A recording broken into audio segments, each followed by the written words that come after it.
Welcome back to My Hero Academia Anime Review, episode number 26. This one I'm reviewing the 66th episode of the anime Boy Meets ... and the 248th chapter of the manga, One by One. Yep, this one adapts.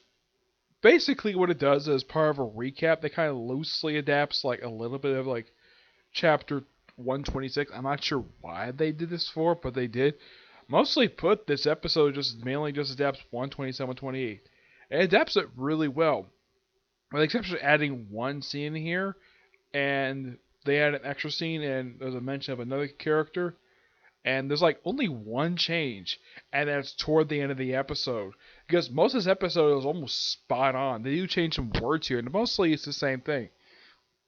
The episode picks up right where the last episode left off, where Nada is looking at Midoriya and seeing that he's doing a impersonation of, well, All Might, and he got the wrinkle wrong.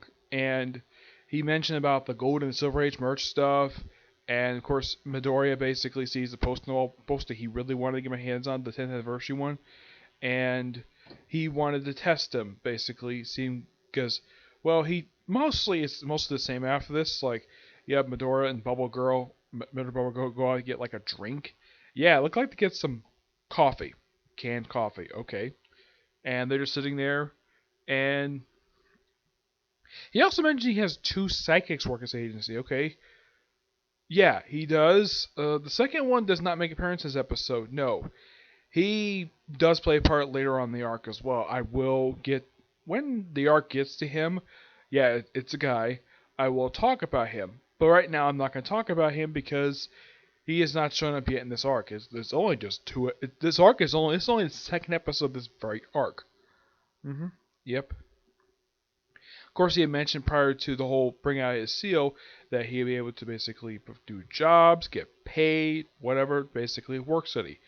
Basically anything you would get from it basically when you get a job. It's very typical. And of course, well, they keep a lot of the lines in the manga, which I do appreciate the anime doing, especially this is the dub, mind you. Yes, the dub, not the sub, the dub, where even like gives like permission to like, here it is. Let me get you. So don't interrupt me. Yeah, okay, fine. Yep. And he gives him form, and he's about to stamp, and he puts down, and he says, "Bam." Yeah, the actual sound effect here is, you missed. Because I was doing, of course, the test. Yeah, try to take this thing and stamp it yourself. So he bounced around the room. This lasts for a pretty good period of time. I'd say most of the episode is simply this, just Midoriya just jumping around the room like freaking crazy. There's mention of Gran Torito here. Also, before the whole jumping around thing, the steel thing, he does bring up an actual incident, the Vinegar River incident, which Night is familiar with that one. He's familiar with that incident, but he was not. He did not team up with, that was before he teamed up with All Might. But the thing is, he knew about it because of a documentary he saw. So, of course, he had noticed, he brought it up because he noticed that he is a big All Might fan. He has a lot of respect for him. Which, okay, that's actually pretty good. So, I mean, he's someone who's also an All Might fan, just like he is. And, of course, well, he knows as to how intelligent he is. He's not completely useless. Of course, he basically joined him so he give up the power of All for One to give it to Metro, who, according to him, was the one who was supposed to do it. That was his, mind you. And he tries to wonder, why did All Might choose Midoriya as his successor? Why not Metro? I think because he sees, from what I remember early on in the series, I think he chose him because he sees a lot of himself in Midoriya. That's mainly the gist of it, but that's probably bring up the problem later. Yep. And then, of course, they do like a debrief of like what they're gonna do, some monitoring, and there is a change here. Yes, there is a change. Mostly put, this meeting is told the same way, mostly, except they changed location. Yes, in the manga they have it where it's outside.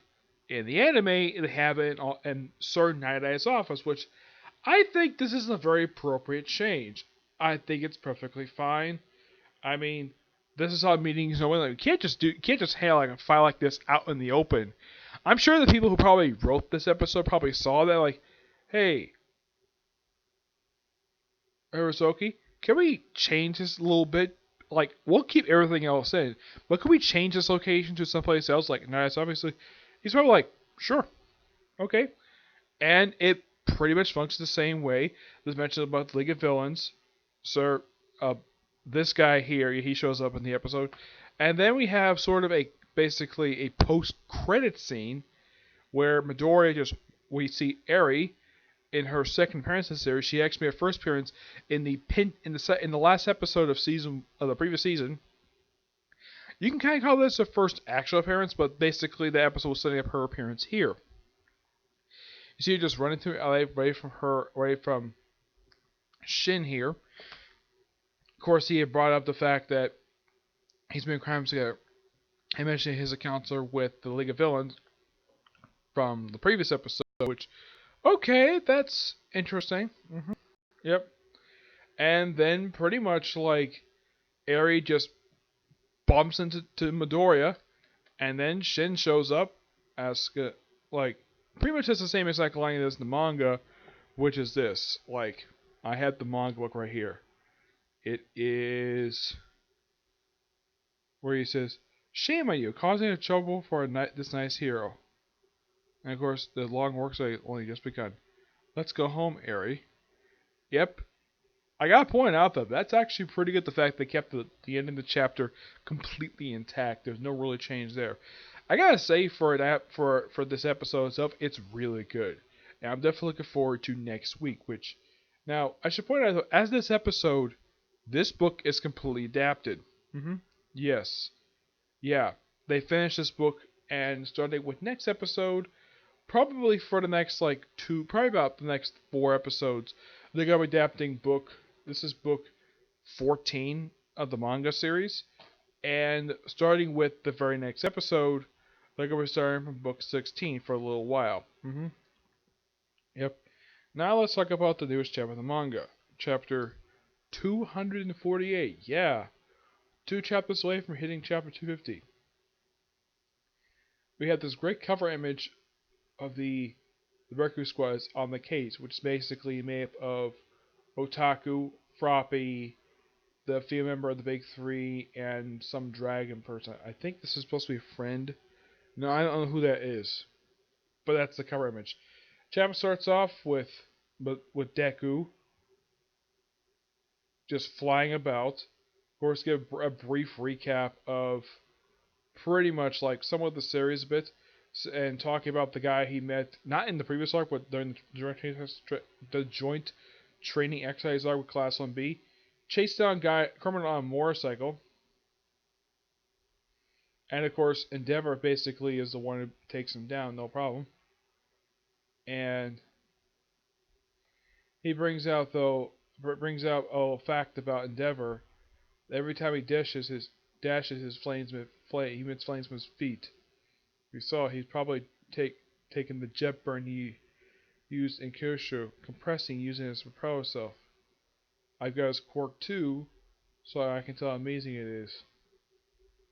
Yeah, it's like a rip off my explosion. Wait, don't tell me. Are you realizing it just now? Yeah, sure. I sure took a long way around. I'll give you one more hint. There's a major street in that direction. Leave this guy to me. It's rare to see Endeavor teach another shooter after all. I see. Yeah, of course.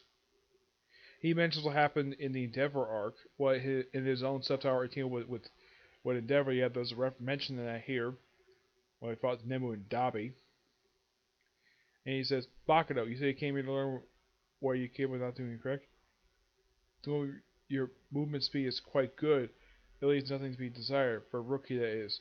But right now I can tell you won't be able to suppress me.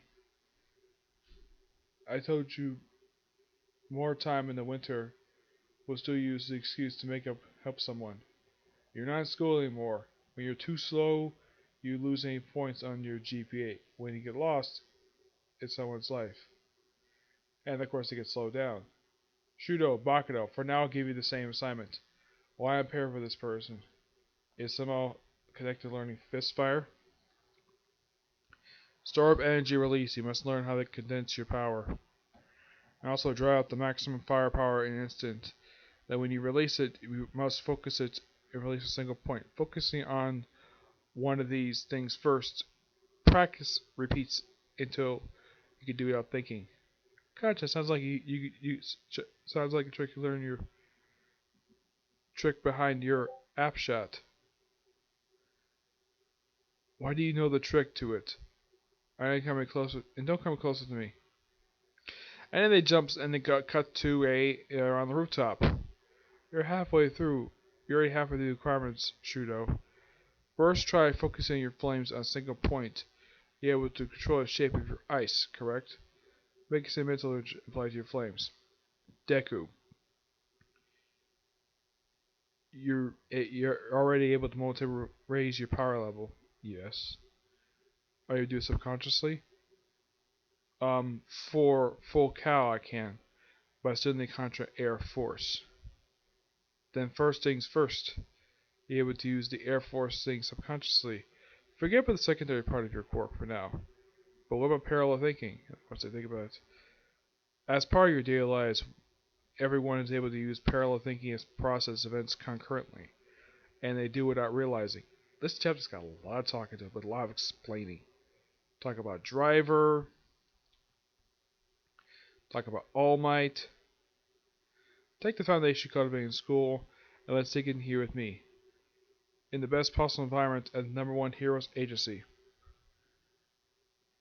Either gets failing or succeeding won't have any effect on my work whatsoever because I am Endeavor.